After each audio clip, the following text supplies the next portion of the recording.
a family medical emergency and will not be joining us this morning, but I hope you would keep her family in your prayers. So I want to begin this session with Michael Watson, our Secretary of State. For those who don't know Michael, he is a born and bred Mississippian.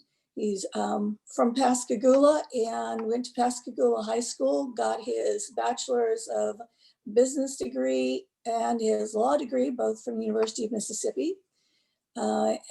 Worked and practiced down in Pascagoula for a long time, and then became the senator from District 51. He did that for 3 terms, and then he ran for Secretary of State successfully, and now he is our Secretary of State. We are going to allow him to talk for 30 minutes and tell us all about what's going on, what went on with the 2020 election, and give us some statistics on that, and then talk about what he sees coming out of the 2021 legislative session in terms of elections and election laws. So without that, I will turn it over to Michael. Please put this in speaker view so that you'll have a good shot of our Secretary of State, Michael Watson. You don't need a good shot. So can everybody hear me? Make sure I'm audible. Good. All right, so I am in Houston. My wife's 98-year-old grandmother, the family's kind of said, look, let's make sure we get out there and get some visits in just in case. She's doing well. She had her hair appointment yesterday at 2 o'clock, so she's still out and about. She's doing good, but we wanted to come out and visit her to make sure that our girls could spend some time with her and Lauren as well, and me as well. So I am on the road. I'm actually in a hotel. This is a business center, I think they call it. So appreciate their decorations behind me. I'm wireless, obviously, so I apologize if there are any connection issues, but hopefully there won't be. I'm going to kind of walk through a few things that we saw last year, and walk through a few things that we think are coming this session. Obviously, happy to answer questions. And let me say thank you all for being engaged in the process, the election process in Mississippi. The more engagement we have with our citizens, I believe we have better elections and better outcomes. So I truly appreciate you being involved, and love seeing these smiling, beautiful faces this morning. A couple of ugly men in here too. So I'll try not to look at them. But look, last year, one of the things that I was really excited about is we saw 113,000 new registered voters in Mississippi. And that was a number I was really proud of, and what I opened all of my talks basically with, to see more Mississippians engaged in the process is one of the things I'm really excited about. So 113,000 new registers last year, and we're going to make a concerted effort this year, again, to do some voter outreach, getting people registered to vote, being creative, making sure that we go to all parts of Mississippi and encourage all Mississippians to register to vote. Again, the more we have engaged in the process, I believe the better outcomes we have, and more people understanding what's going on in our community, being plugged in. That's an important piece to good government. So I hope that we can continue those efforts. Kendra James, and I believe Kendra's on the call today, her crew in communications and publications, they do an incredible job of outreach and making sure that people understand when the elections are coming up, what our dates are to register to vote. You name it, they share that information. That's been very important, an incredible important piece of what we're doing. One of the things that I've told her to focus on, as a matter of fact, is the education component of elections.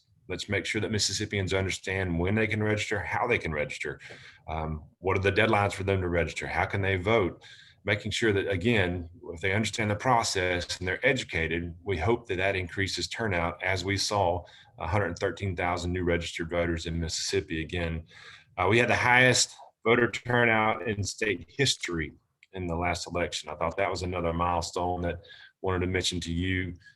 Just over 1.3 million voters, and we'll talk specifics about that later. But again, just some highlights of what I saw last year that we thought was really important and things that we'd like to share and talk about. Again, there was a record number of absentee ballots, as you could imagine. And I want to talk about that just quickly, kind of what the legislature did as opposed to what our plan was walking into it. One of the things that we talked about when we saw COVID kind of hit the scene, many of us really sat in a room, my communications group, my elections group, my policy group, my legal staff, my chief of staff. By the way, Carla Thornhill is incredible. She does a wonderful job. One of the finest chiefs of staff I could ever imagine having. So very appreciative of her. By the way, let me say this, my chief of staff, Carla Thornhill, my executive assistant, Madeline Timms, my chief counsel, Lee Janis, and then my comms director, obviously Kendra, I talked to you about earlier. I'm surrounded by women in my office, and they do a fantastic job. I think it's because I'm surrounded by women at home, my wife and 3 little girls. So I had to feel like there was a consistent transition between home and work. So, but they do a fantastic job. And again, appreciate them being a part of what we're doing. So going into COVID again, we had hoped that would be in a rearview mirror by the time the election got there. Unfortunately, it was not. And thankfully, because we took that proactive approach of making sure that we had a plan in place just in case it was still around, our crew did a really good job of presenting to the legislature what we thought would be a great solution. And that is this: you won't hear this really from the news a whole lot because what you saw was there was this very limited excuse for COVID-19 built into the absentee request. So what we presented to the legislature was, look, why don't we say if you're under a state of emergency or an executive order dealing with a pandemic, dealing with a natural disaster, a man-made disaster, any type of disaster situation, then you will be allowed to go vote in person absentee. So again, that would have broadened the ability of Mississippians to go vote absentee. And one of the things we looked at was, if you went to vote absentee and you went to your circuit clerk's office, they were all very careful in how they presented themselves, making sure it was safe for people to come vote absentee. So we thought that would be a safer route than going to the polling locations. And again, if people were concerned about COVID-19, that would allow them to absentee vote. Now, the legislature did not take our proposal, but I want you to understand we try to make it as broad as possible. I do believe absentee voting in person at the circuit clerk's office is the second safest vote there is outside of voting at the polls on election day. So we thought that was a good approach. Again, the legislature, my good old friends, did not listen to me, but that's okay. Again, I thought we had a wonderful election here in Mississippi, as smooth as possible that you could see under the circumstances. And let me say to that, we saw a really good effort from our circuit clerks and elections commissioners. And one of the reasons I think that we had a seamless election, for lack of better terms, was we made a commitment early on to go to all 82 counties to visit with our elections commissioners, our circuit clerks, because I want them to know that we care. We want to listen to them. They're the ones that are on the ground every day. As you know, Mississippi is a bottom-up state, so the counties handle our elections. So we wanted them to know, look, we're prepared to be a good partner with you. We understand that you see these things on a daily basis in your offices, in your communities. So if we have those open lines of communication, when we have issues that arise, we can talk together and solve those issues. And I think that really was a great step in the right direction. We made it to 26 of the 82 counties last year before COVID derailed our progress. But I think those 26 circuit clerks and groups of elections commissioners really spread the word to the entire, all 82 circuit clerks and all 82 groups of elections commissioners that said, look, Michael really does care. He's coming to our offices. We're not having to go to his office. He's coming to our office and listening to us, asking us our concerns and how we can better work together.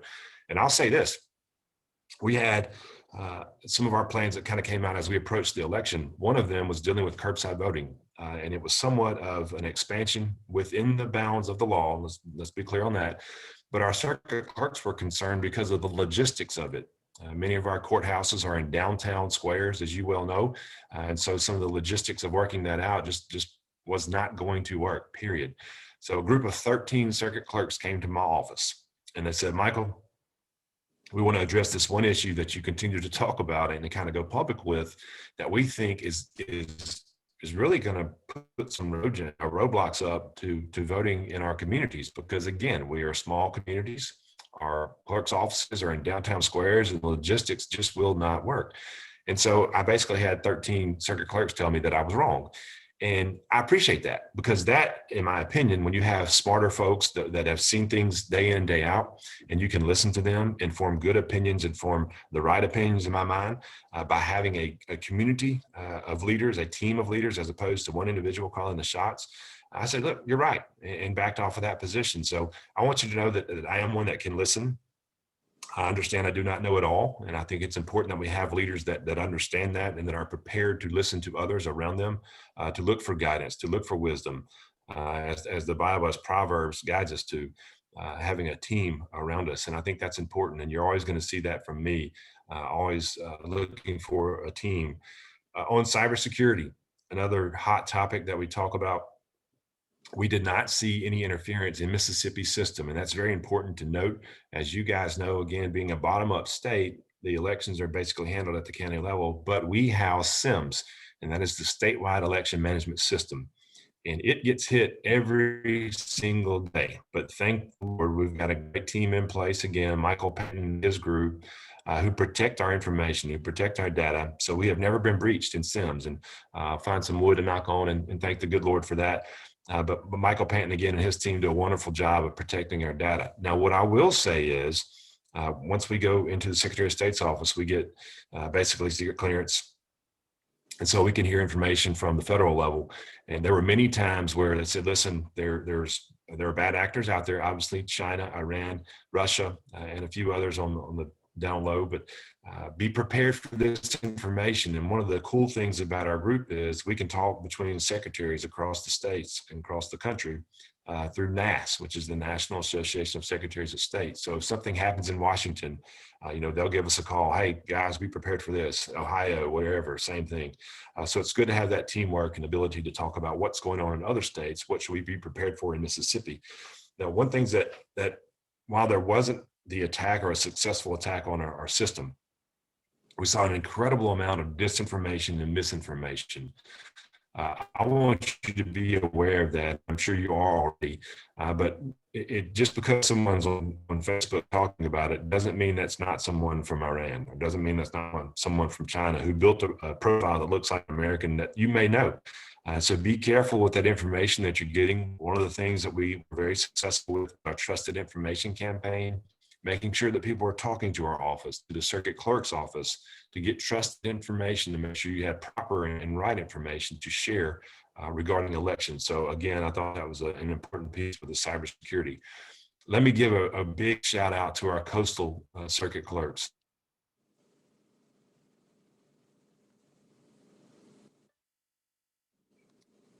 Okay, it appears that we've lost Michael for the moment, so let's give him a chance to get back on board. I'm back. Okay, thank you, Michael. Go ahead. Yeah, I don't know what happened there. So a quick shout out to our coastal circuit clerks. As y'all know, Hurricane Zeta hit, and really people don't understand the damage that took place on the coast, but it was pretty rough down there for a few days, few weeks. And so we had polling locations who were offline, who did not have power, who weren't going to be ready to welcome voters in as late as Sunday night before the election on Tuesday. We may have had actually a couple on Monday. And I think we've lost Michael again. Hey, Christy, it may be possible that if everybody turned off their video, that could help with the reception. Does anybody have, I've been asked to do that before in a meeting with a lot of people. Okay, Michael's back. Yeah, I don't know what's going on there. If people would turn off their video, this may help us. So let's go ahead, Michael. So our circuit clerks on the coast, again, with Hurricane Zeta, did a really, really good job. And our office intervened as well. We got in touch with all of our power suppliers down there, our Mississippi Power, as well as our coastal EPA groups, Singing River EPA, everyone who had election sites who were down and without power, as well as our circuit clerk's office, because remember, we were still absentee voting that weekend. But they did a wonderful job of staying in touch with us and making sure that we were getting the updates and knowing that our precincts would be. Michael, you've frozen again.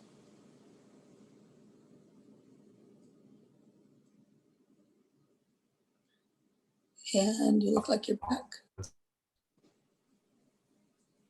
Okay, Michael, you're I'm back. gonna jump on my phone. I am, but I'm gonna get on my phone real quick to see if it will quit dropping me. Hold on 1 second. Sure.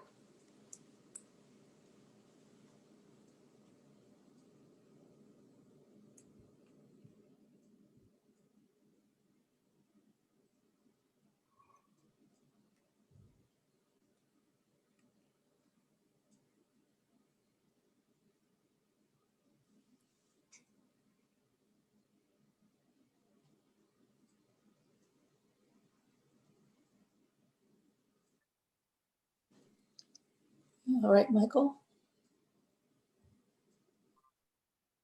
All right.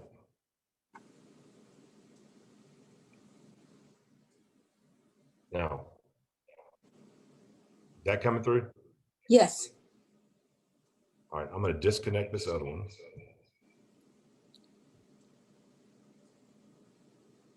See if this works.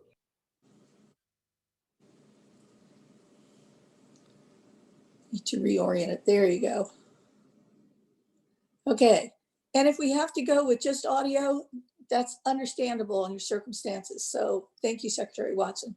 Go ahead. Your audio's off. You're muted. All right, now can you hear me? Yes. Perfect. All right, we'll continue with this. Put it on my little stand here. I'll just hold it. If I'm a little shaky, I apologize. I don't have surgeon's hands. All right, so we talked about the Coast Circuit Clerks and their response following Hurricane Zeta.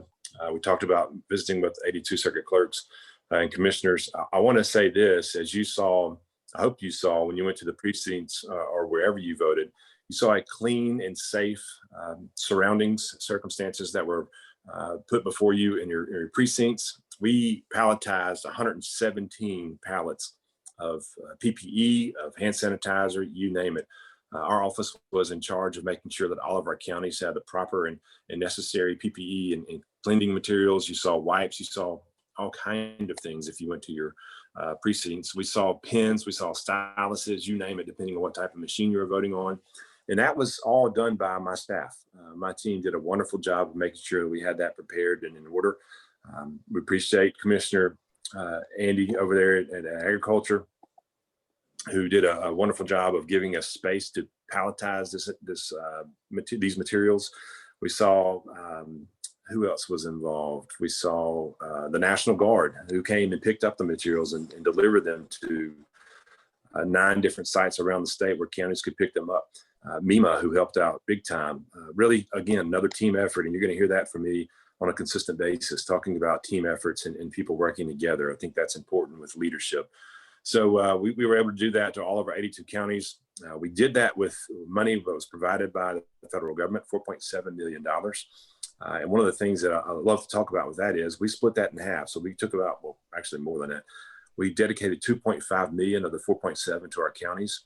So anything that they needed, they were able to request. And they sent requests through our office, and then we would say yes or no, depending on what the materials were.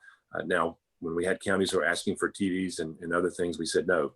I didn't think that was a proper expenditure of dollars for elections. So we were, at the end of the day, though, basically, we were able to transfer $1 million that the state had given us for extra pay for our poll managers, extra pay for our circuit clerks, deputies who are hired to come in and work with absentee ballots. We were able to give that money to our counties to pay for those extra things that they needed. So we saved the state $1 million. And the state took the $1 million that they had applied to us and transferred it back to MDES. As you well know, our unemployment situation was pretty tough for a while too. So we were able to be creative and use that money wisely. And we're still going to return close to $3 million to the federal government. Now, again, these monies were very specific in how we could spend them. And so I didn't want to waste the dollars if we did not need them. I think what you saw in Mississippi was a concerted effort to give a good, clean precinct for everyone to vote. And I thought Mississippians did a fantastic job with that. So I'm a conservative by nature. And if we couldn't spend that money in a wasteful manner, or if we could spend it in a wasteful manner, I didn't want to. We spend what we needed and return the rest. So I think that was really good effort on our part to be a conservative individual with taxpayer dollars. Now, Don't take the foot off the gas pedal. As you know, municipal elections are this year. A couple of quick dates on that. The primary election day is April 6th. Voter registration deadline for the general election is May 10th. Uocava voter registration deadline is May 29th, and our general election day is June 8th. So a lot of work to be done for that. As you well know, municipal level is the type of government that can impact you the quickest. It's on the ground level with you each and every day. So I encourage you to please be plugged in with your municipal elections. A couple of things real quick on the 2016 versus 2020. So we saw in 2016 names printed in poll books. So the number of folks that could vote was 1.877179. So 1,877,179 voters. In 2020, the active voter count was 1,982,632. So we saw some good growth there. As I told you earlier, 113,000 new registered voters in Mississippi, which was a great accomplishment. But we also saw some folks that were coming off the poll book. So that's why the numbers are a little bit different there. Total number of legal votes cast. We had about an 8% increase in 2020 over 2016. So in 2016, we saw 1,209,357 legal votes cast for president. In 2020, we saw 1,313,759 legal votes cast for president. So again, 2016, 1,209,357. 2020, 1,313,759. So about an 8% growth there, which was really incredible. Now, I say that to build to this, our absentee voting, and which was one of the very important pieces that we looked at. So these numbers will blow your mind. An incredible increase. Obviously, a few different things involved there, and we know COVID was a big push behind that. But absentee ballots, we saw an increase of 223.7% for ballots requested.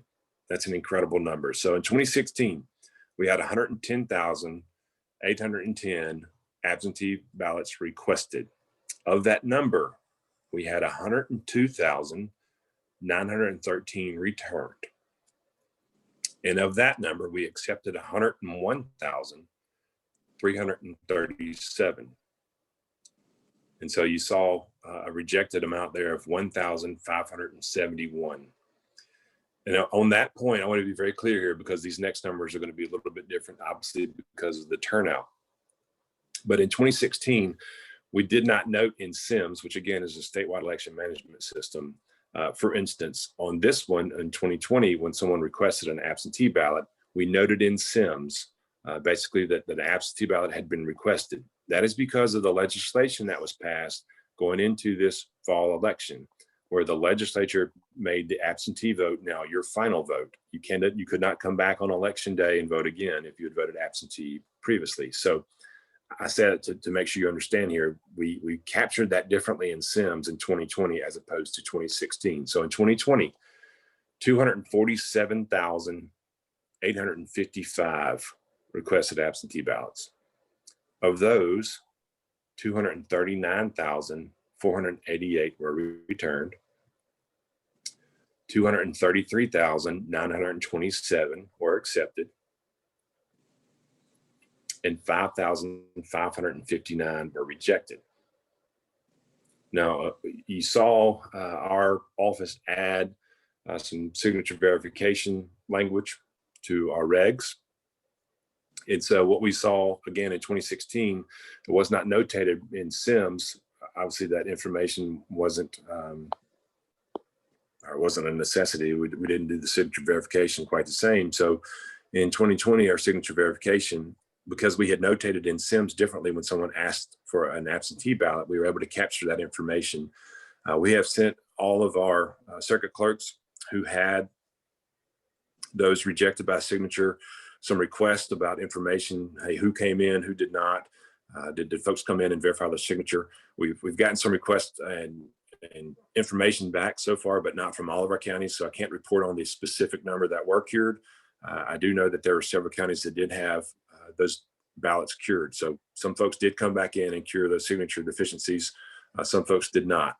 When we have those numbers, obviously I'll get those to you because I know that's something that's important to you guys that you've been tracking and looking at. Again, we had only 13 that were notated in 2016 that were rejected for signatures not matching, but that's because we did not notate those in SIMS. So the data was a little bit off.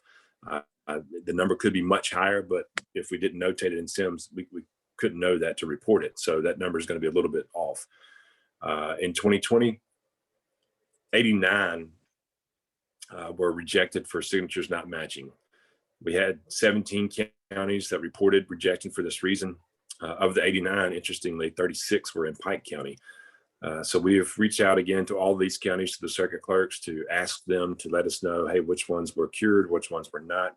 And we've had some returns already, some were cured, but again, I don't have all of the information. So once we get a full picture of that, we can give you that information.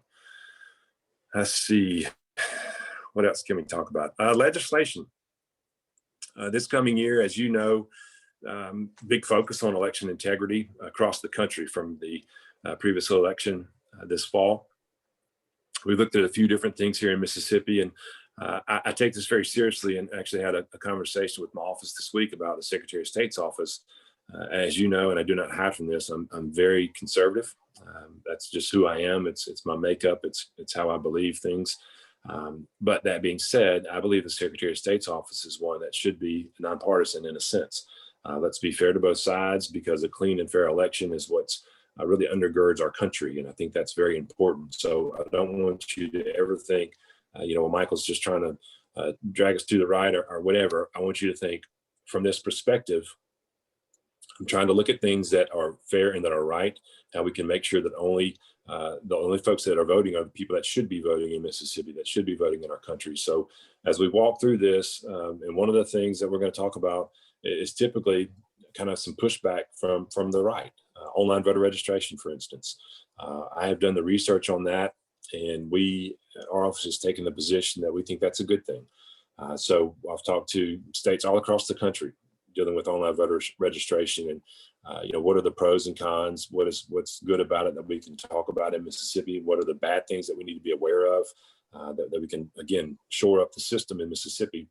And for online voter registration, really doesn't impact one party over the other in the grand scheme of things. But what it does is gives us cleaner voting records, because when you see someone go register and they fill out their piece of paper and they turn it in, sometimes folks don't report that information accurately.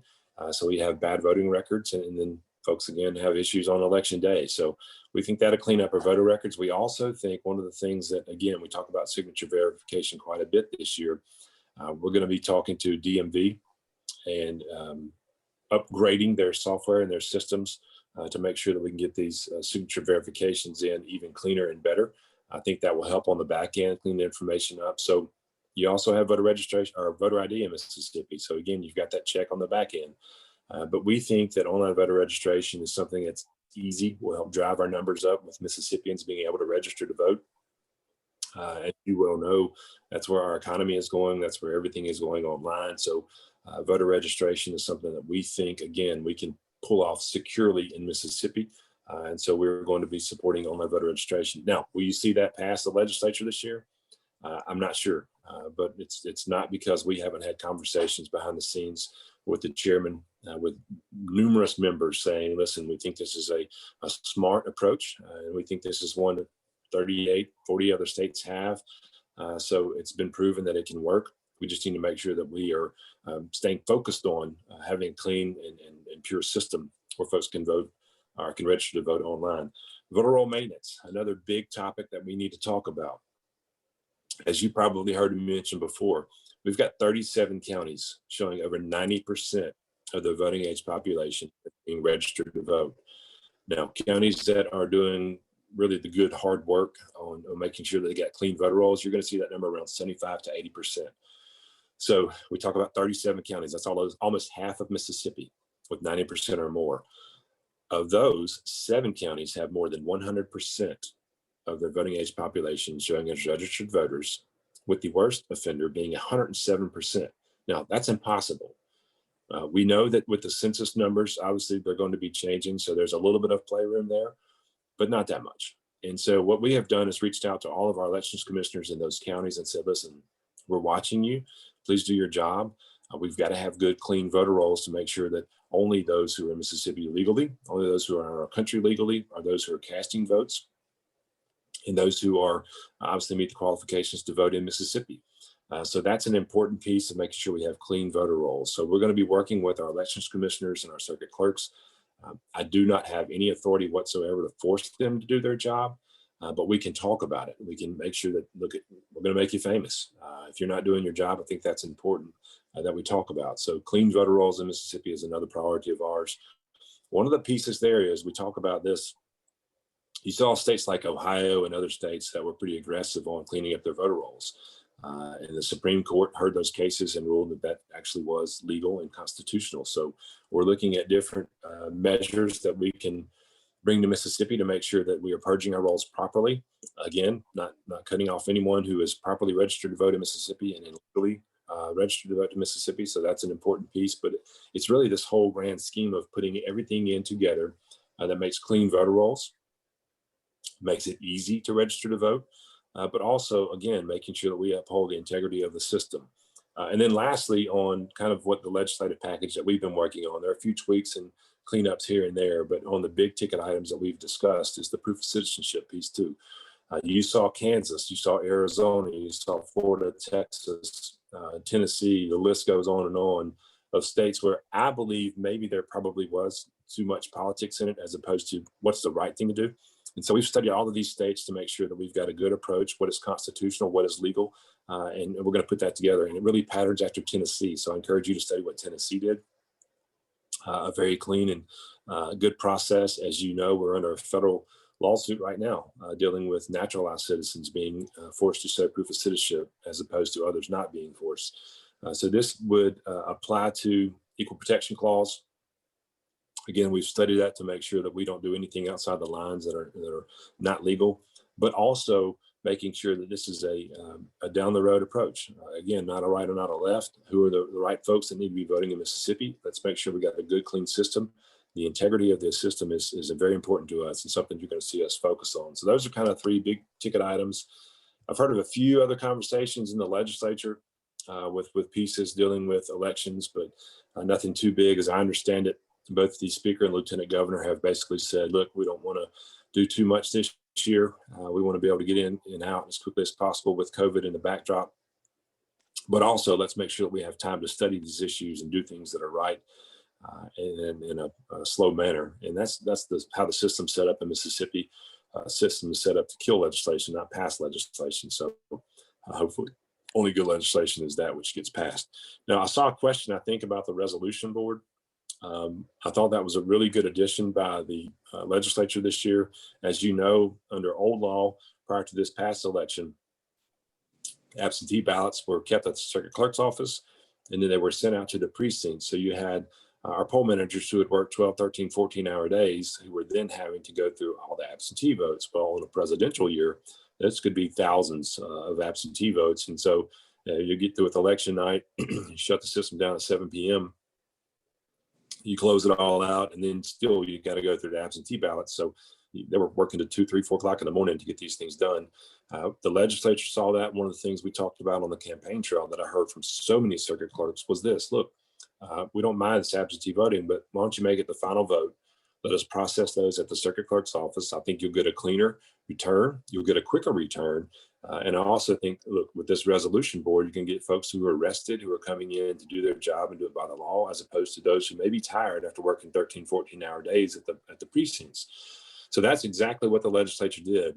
Initially, they said, no, we don't want to do that. But when COVID hit, I think they kind of made them hit the brakes a little bit and pause and say, well, what is the cleanest system that we can put in place this year? And so that's exactly what you saw. So our circuit clerks were thrilled. I thought it really cleaned the process up. And to that point, one of the things that we saw was kind of their check system of walking through the votes and making sure that they were accurate was also backed up by our check system. We had one county who missed 71 ballots. And the 71 ballots, when they reported the numbers to us, we went through and double checked the system and saw, wait a minute, you're missing 71. Well, what happened was this resolution board, when they sat up around the table, one stack of ballots was between two individuals, and one person thought that person counted it, and this person thought that person counted it. So they put the 71 ballots in the box. Well, they had not been counted.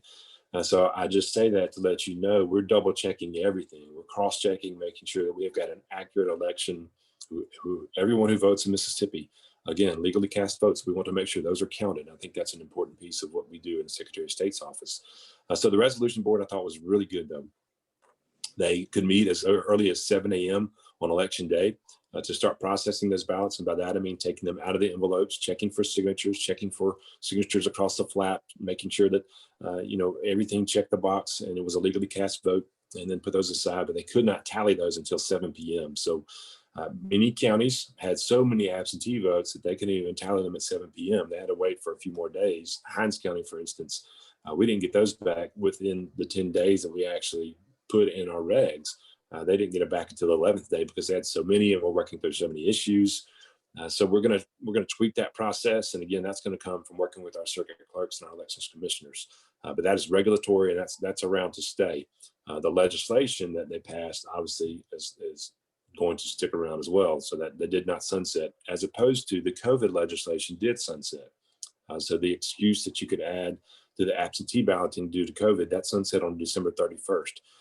So one thing that happened in another piece of legislation last year dealing with absentee voting in the whole scheme of things was basically the Secretary of State could put in regulations dealing with our precincts, making sure they were clean. So that one's still around, but the one dealing with absentee voting sunset December 31st. So you may see the legislature act again this year. My hope is that they would take our advice and say, look, if it's an emergency, we're under a state of emergency or an executive order, let's let the Secretary of State deem that an emergency and put a plan in place that the State Board of Elections Commissioners can then okay and say, you're right, this is a good plan. I hope that's the route we take. It may not be, but that's what we're going to advocate here. And one of the things, again, that I always try to think about is I'm not going to be the Secretary of State forever. Let's put in a good system where no matter who the Secretary of State might be, this is something that we can trust, and the process won't let us down, as opposed to one elected individual who I encourage you never put all your faith in an elected individual. Put your faith in the good Lord. But let's keep our elected officials honest and on point. And I appreciate this is one of the very ways that you can do that is having me in to talk to you and answer questions. So, Christy, that's kind of a quick overview, not so quick. Sorry, I went a little bit long, but that's perfectly perfect. Okay, we have a lot of questions for you, so let's see if we can get some of these out there. Sure. Okay, why not allow absentee voting for any person for any reason? Wouldn't that reduce stress on election day, shorter lines on election days, and it would mean greater access to voting? Well, there's an argument for that. Matter of fact, Derek Simmons, introduced some legislation this year, basically saying any registered voter can absentee vote. So there's conversation across the street. I will say this, let me underscore it by saying that's something that the legislature has to do. My office cannot do that. That is in law. I cannot make or break law. I'm going to uphold the law. But that law is something that would have to come from the legislature. Now, I will say this, we see the most fraud. When we do see fraud, typically you see that in absentee voting.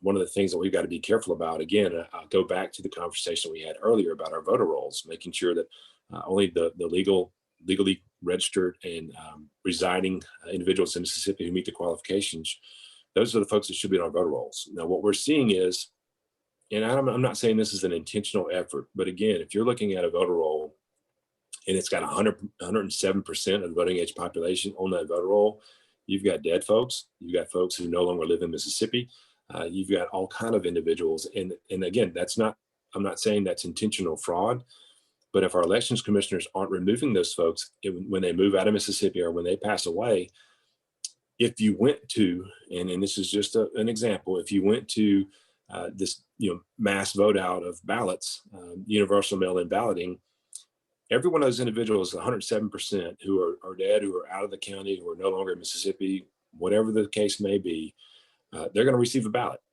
And then, Mr. Joe down the street, who may not be the most upright citizen, knows, hey, so-and-so, they're not even alive anymore. I'm going to go grab their ballot and I'm going to vote it for them. Now, that's real nice. Unfortunately, that's illegal. So we've got to make sure we got clean voter rolls. And this goes to that, even if you wanted to have the conversation of everyone being out by absentee vote, again, I don't think you can have that conversation until you talk about our voter rolls, making sure they're clean. I wouldn't support that at all, but anyway, that's my position on that. I don't think you'll see that from the legislature, and I just saw a pop up there on our the mail-in voting. I don't think that's right for Mississippi. And again, we can go through this voter roll conversation. You can't even start the conversation until you clean the voter rolls up. Okay, is the National Association of Secretaries of State prepared to make a public statement that the 2020 elections were secure, fair, and accurate in all 50 states? They aren't. We've had that conversation before. And when you say that, you got to take into account here, be very, very careful with this. There was fraud in the election. And let me say this to underscore that. You will never have a perfect election. There's always going to be something that goes on. Now, you can have the cleanest and safest election that you could possibly have. And that's what we had in Mississippi, I believe. But even in Mississippi, we still had small instances of fraud. Do I think there was enough to overturn the election? I'm not sure. I haven't seen all information. From everything that I see and understand, the election took place. President Biden was sworn in and legally so. So that's, in my opinion, that's something that's in the past. Now, should we still dig in and do research and see what took place? If anything else did take place, sure. That doesn't offend me whatsoever. President Biden is the president. He was sworn in on January 20th. I do not contest that. So to the extent that folks want to say, well, you don't think he was lawfully elected, I disagree with that. He's sworn in as president, and he's going to be the president for the next 4 years. Now, we can research what went on behind the scenes. Did something else happen? I don't believe all the chatter that was out there. I think some things were thrown out to incite people, no matter who said what, when, where, or how. But I do believe there was some fraud in the election, and that's going to be, fraud is hard to find. And so it takes time to research that and find it where it was. So was it small instances? Probably so. Was it enough to overturn the election? I doubt it, but I could be proven wrong. Okay, would you comment on the resolution of the League of Women Voters lawsuit in relation to the 2020 election? In particular, why did you not accept a negotiation to permit the relaxation of requirements for the notarization of absentee ballots? So I'll let my lawyers handle that one. The big thing that I would point out there is we were very careful in living within the statutory scheme in Mississippi, the constitutional scheme in Mississippi. What you saw in some other states, Pennsylvania, for instance, Wisconsin as well, some of these other states where there were questions was, I believe, some of these individuals acted outside the scope of their statutory schemes in their states, outside of their constitutional schemes in their states. So one of the things that we try to do, and we're very cognizant of here in Mississippi, was if I have the authority to put regulations in place because the legislature has given me that authority, then that's something that I can agree to in some type of a settlement. But if it's something that requires a change in statute or law, that's not something that I can agree to. So I think you saw us being very cautious with that. Now, on the particulars, again, it's very legally interesting to dig through all of those. But what we did agree to was what I thought was within my legal bounds. Thank you. Are you in favor of the bill introduced by Summers, House Bill 349, that deals with no excuse absentee voting? And how would that impact election operations? Yeah, again, that's another one that we talk about. It's very akin to universal. Representative Summers has actually taken the time to visit with me, and I really appreciate that. She's a very kind individual, and we're sitting down to talk through some things. And she's a big proponent of online voter registration. And again, it's typically not something that you see a lot of conservatives talking about and arguing for, but I think that we can do that in a proper manner and make it easier for Mississippians to register to vote by upholding the integrity of the system at the same time. But that's something that Representative Summers is pushing. I'm not a fan of absentee voting for everyone. I think that should be limited circumstances. I'm a big proponent of Election Day. I think too many men and women died and sacrificed everything they had for our right to vote. And so for me, that's a part of honoring them. And again, I'll always stand by that. Now, should there be instances where folks can absentee vote? Sure. And I think Mississippi has done a good job of that. I do think you're going to see a bigger conversation as we move forward. Once they made absentee voting your final voting, we in effect have early voting now. So Does that mean you should have a conversation of a couple of days before the actual election day? Should we implement some type of early voting in Mississippi? I think that conversation is coming. I don't know that Mississippi is ready to pass that in the legislature. But again, I'm open to all conversations. I think that's important. I may not agree with them. I may completely disagree with something, but it doesn't mean we can't have conversations and talk through the pros and cons of issues and pass the ones that are good and kill the ones that are bad. A signature verification is fine, except signatures degrade over time with age, infirmity, personal whim. How much weight will be given to signature verification? Well, I think it's very important. And one of the things I point out that we have seen across Mississippi that's disgusting is these folks who go into nursing homes and they print out these forms and, they'll, to some extent, who knows how they get these little scribble signatures. But some of our circuit clerks are really raising the flag on that. We saw a lot of that happen in Rankin County. We've seen it in other parts of the state. But I think signature verification is a very important piece.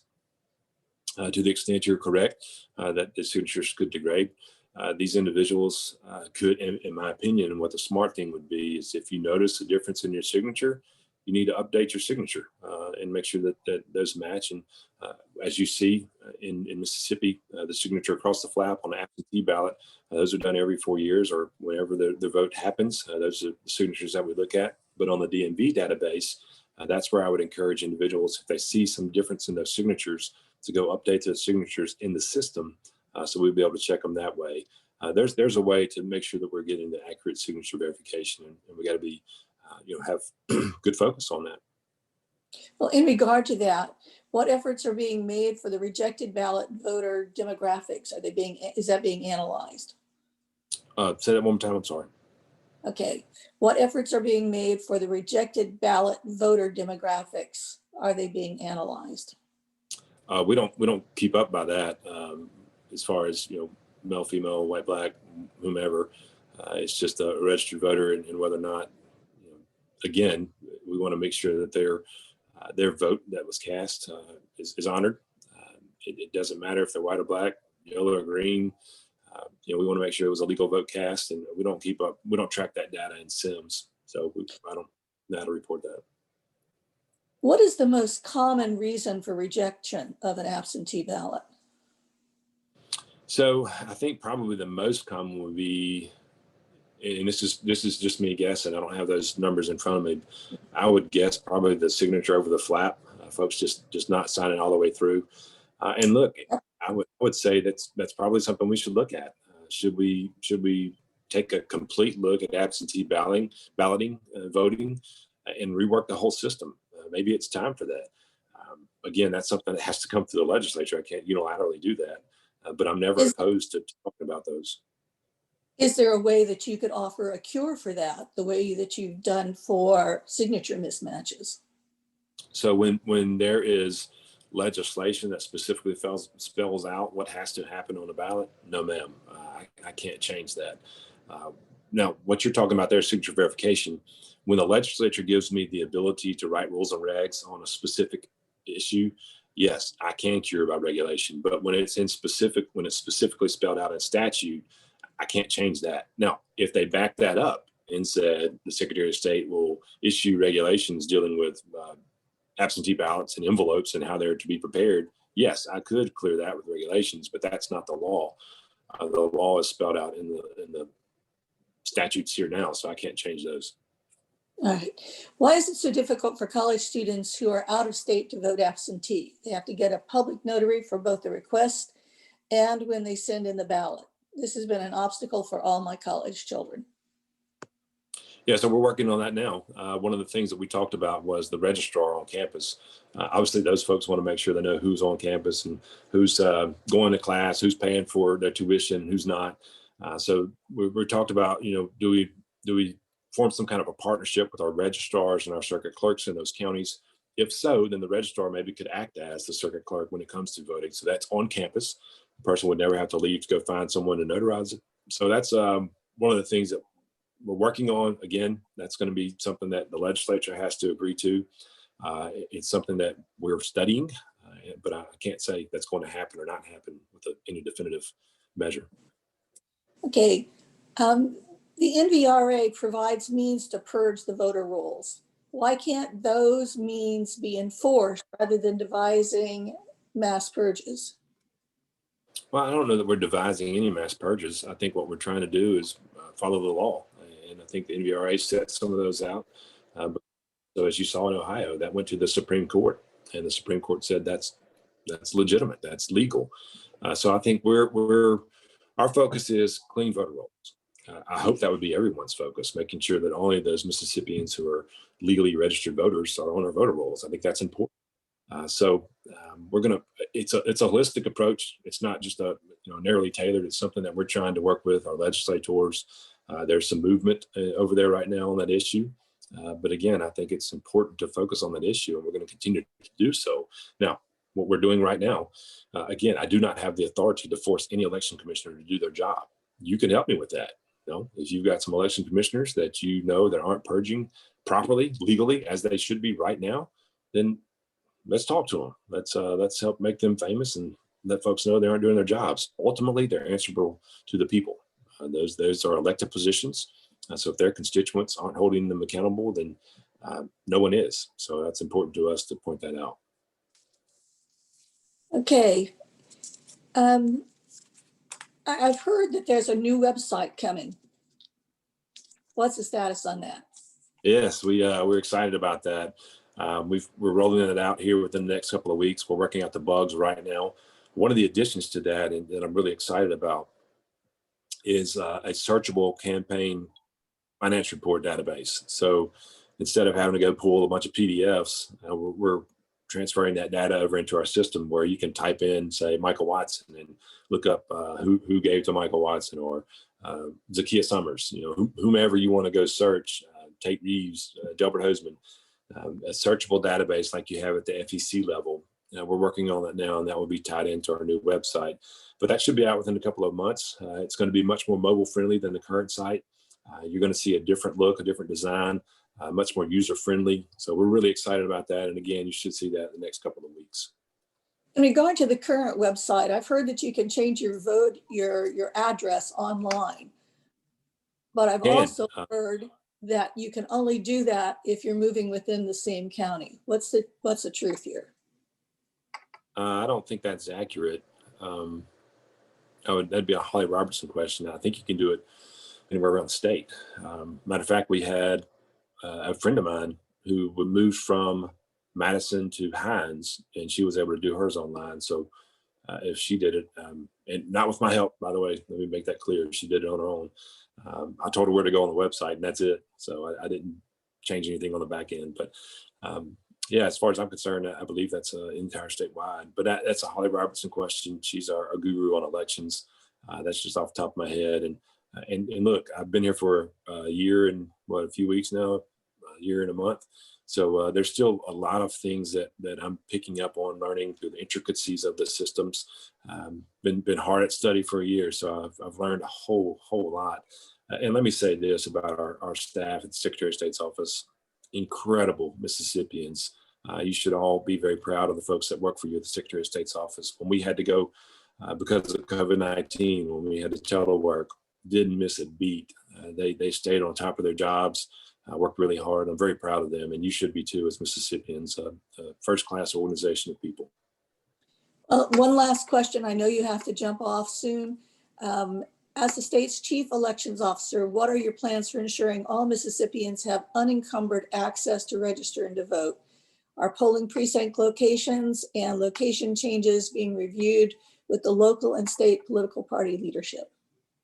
Yeah, so a couple of things there. Obviously, we've mentioned online voter registration. I think that's an important piece that it breaks down all of the barriers. Most anyone can get online all across Mississippi and would be able to register to vote. With that, again, enhanced signature verification with DMV, as well as voter ID on the back end to make sure that the integrity of the system was upheld. I think that's an important one to talk about. As far as precincts moving around, understand those counties, although they are told they should give us an update on that. For instance, our polling place locator had some information on it this year that was wrong. And that's because the counties did not send the updated information to us to change our polling locations. So that's a discussion that I think we'll probably need legislature getting some kind of maybe rules put in where, or laws put in where they have to get that information to us within a certain number of days of changing it. Right now, they're supposed to report it to us, but there's no, there are no, enforcement mechanisms tied to that. So that's unfortunate, but something that we can make better.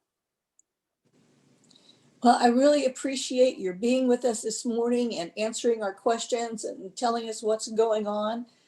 It's been a pleasure to have you here. Thank you very much, Secretary Watson, for being with us. Have a great day. And again, thank y'all for being engaged. Okay, we're going to close this out now, and I'm going to try to figure out how to turn off the recording. Thank you all for your participation this morning. Thank you for your help. Thank you for your questions. I'm sorry we didn't get to all of them, but we got to a lot of them. So again, thank you all very much for being engaged. Goodbye.